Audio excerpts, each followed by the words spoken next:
Hello folks, it's Mike, PC31 the Vinyl Policeman, and I saw a thread starting earlier today from Steve Carlson, and Steve had actually started a thread which was basically his top 10 from 1975, and Steve chose some great albums and great artists, as you'd expect, but just made the comment that mine would be quite different, and as all of ours obviously would be different, none of us would pick the same top 10, but since then it got me thinking, and I thought I'll put my top 10 from 1975 together, which I've done. Great year. I mean, Patti Smith Horses didn't quite make mine. TNT AC/DC didn't quite make it. Rock of the Westies Elton John. Tangerine Dream, Rubicon. I hadn't played that for a few years. Played that again today, but that doesn't make it for me. So it was also a great year for greatest hits albums, where and I've got all these behind me. I mean, Roll Gold, Rolling Stones, great double album. Shaved Fish, John Lennon, and one which I've kind of had for donkey's years and played to death. We Sold Our Souls to Rock and Roll, Black Sabbath, double album, which I think I've had 2 or 3 copies of that over the years where I've played it so much. But anyway, you won't agree, but this is my top 10, which is, I'm referring to my list because I've chopped this around quite a lot. Number 10, which I've got on vinyl, but I believe one of my friends has borrowed it, but I've got it on CD anyway, so I'm going to show the CD. But it's the 15th album of Bob Dylan, Blood on the Tracks. I think most people would have expected this to, or a lot of people would expect this to be a bit higher, but it's in there for me. I mean, there's some great tracks. I mean, the big single is Tangled Up in Blue, but Simple Twist of Fate, great track. You're a Big Girl Now, Idiot Wind. Really quite a strong album, I think, and I've had this one for a long, long time on vinyl, to say, which has been loaned out to a friend. But that's my number 10.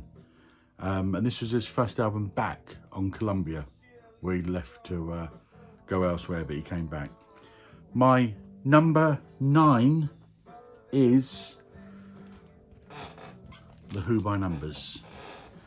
And this is the one where John Entwistle actually drew the cover. He actually did the artwork for this one, which you meant to colour in the join out the numbers. Glyn Johns Productions, so if it's Glyn Johns, Beatles engineer, it's got to be good, and it is a good album. Some good songs on it. Got Squeezebox on it, Slip Kid. I think they were the 2 singles off of this one, but it's not the best Who album, but it's fairly strong. I think it was their first album with Polydor as well. And it was the one which came after Tommy, so 1975, as they all are. So that's my number 9. So my number 8. As I say, I've changed these around a little bit. The back, not the top 6, but the bottom 4 I've changed around a little bit. But my number 8 is the second album of Bad Company, Straight Shooter. Always really enjoyed this company, and Hypnosis cover, Chris Brophy did that thread a little while ago on Hypnosis covers. This is a classic Hypnosis cover, and as I said, the second album, 2 fantastic, lots of good tracks on this, but it opens up with Good Loving Gone Bad, classic. Feel Like Making Love. There's some great tracks on this. I mean, Weep No More, Deal with the Preacher, and this is the classic Bad Company lineup.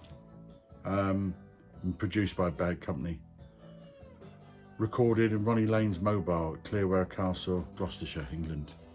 So number 8, Bad Company. Number 7 is playing in the back at the moment. This is one which I haven't actually got on vinyl, which when I was compiling this list, I was really surprised about, because I thought I had this on vinyl, but I haven't. I think I've got everything else of theirs, but I've got it on CD, and that's the mighty Lynyrd Skynyrd. And this is nothing fancy from 1975. And this is just, I love Lynyrd Skynyrd, and I saw them a couple of times in the original lineup way back in the mid-70s in the UK. And the single of this one, Saturday Night Special, the opening track. But this is, with Ronnie Van Zant lead vocals, absolutely fantastic.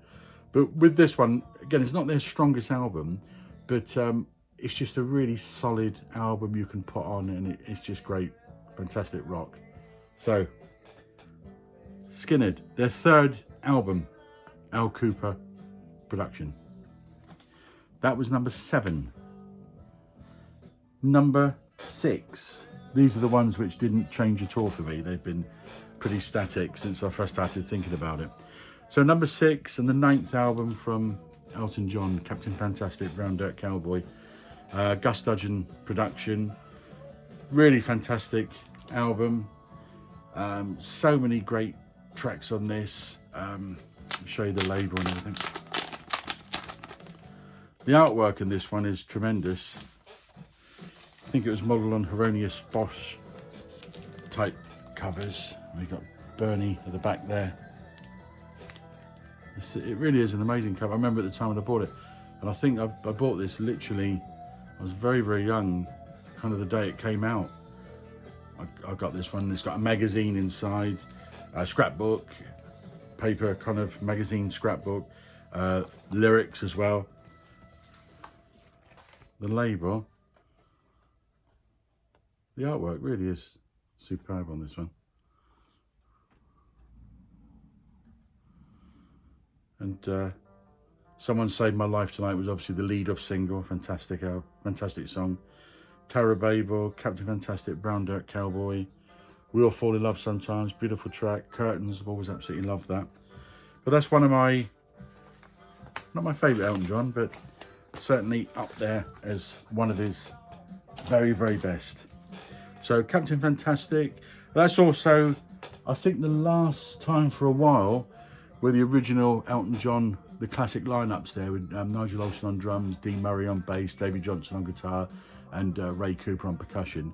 I think Elton actually fired them all after this, just before Rock of the Westies, which came next. And but they got back together again later on, several albums later. So into the top 5 now, and number 5 is the 4th Wings album, Venus and Mars, where this is the one which was after Band on the Run, followed after Band on the Run, so it was a really hard act to follow. Paul McCartney produced album. Listen to What the Man Said, Letting Go, I think were the lead-off singles on this one. Love the artwork on this one. Oh, this is also Hypnosis, actually. Hypnosis, I think Linda collaborated with Hypnosis, but this is a co-Hypnosis cover, so, but great album, rock show as well. Treat Her Gently, there's so many great tracks on this one. Loving Song, Letting Go is my personal favourite on that one. I think it's a brilliant track, and McCartney still does that quite a lot in concert. So Venus and Mars is my number 5. Number 4, the 6th album and the first on Swan Song, Physical Graffiti, Led Zeppelin. Jimmy Page produced, double album. Lots of different genres covered on this one. This was in Steve's top 10 as well, and a colossal album from Zeppelin. As I say, their 6th album. So many just fabulous tracks on this. Kashmir, just immense, absolutely immense track. Brilliant album and great artwork again. That was recorded at Headley Grange, which is not very, I'm in Hampshire in the UK, and that's not very far away from where I live. Number 3, this was Steve's number 1, Pink Floyd, Wish You Were Here. 9th album recorded at Abbey Road, sandwiched in between Dark Side in 73 and Animals in 78. So Wish You Were Here, just fabulous, fabulous album. Absolute classic. This one, my copy here is a bit beaten to death actually, where I've had this again since way back in the 70s. It's been with me boy and man, this one, but fantastic album. Right, number 2.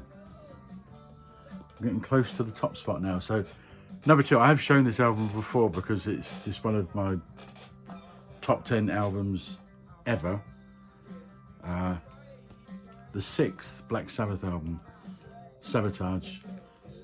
This is my favourite Sabbath album. Every track on this album, there is no fodder at all for me.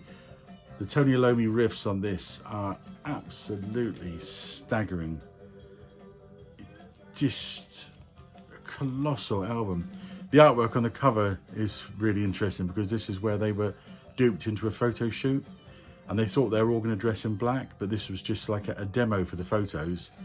And so Bill Ward brought his wife's red tights along, and they did that, but that was actually used for the real picture, much to their disgust. But it's a really weird cover, but it's just a fantastic Sabbath at their best for me. Absolutely superb. I don't think Ozzy particularly liked this one, but I think they were probably elsewhere at the time. But fantastic album. One of my greatest albums of all time. So the number one, so my top album of 1975, which didn't make Steve's top 10 at all, although he did mention it, and it's the fantastic, superb Bruce Springsteen, Born to Run. I've got several copies of this, but I thought I'd show this cover because this is a cover which is a 1975 cover, but it was pressed in Holland, and I've only ever seen another one of these around, and basically it's a complete mispress. So basically all the words are in the right place, but Clarence Clemens, who should be on the back and the other way up, and Bruce should be on the front the other way up. So it's a completely skewed copy. The other thing which tends to go wrong from a press point of view of this is John Landau on the production credits, where it should be Jon. You'll see some of the early copies are John for John, and they're mispresses as well. But I think this is quite a rare mispress, so this is tucked away in the collection. But Born to Run from 1975, Sandwich Between the Wild and the Innocent, 73, and Darkness in 78. But it's such a colossal album. And obviously Born to Run and 10th Avenue Freeze Out were the two singles which came off this. And this is the album, I think, which really broke the Boss into the mainstream. And when you think now, I mean, you know, Thunder Road, Jungle Land, they're still real staples in Bruce's live set. And Meeting Across the River, I remember way back, that was a track that really got me, so atmospheric, so just superb. So that's my number one from 1975. I know you'll all disagree and you'll have your own versions, which is what it's all about, but that's my top 10 for 1975. Feel free to comment. Thanks folks, bye.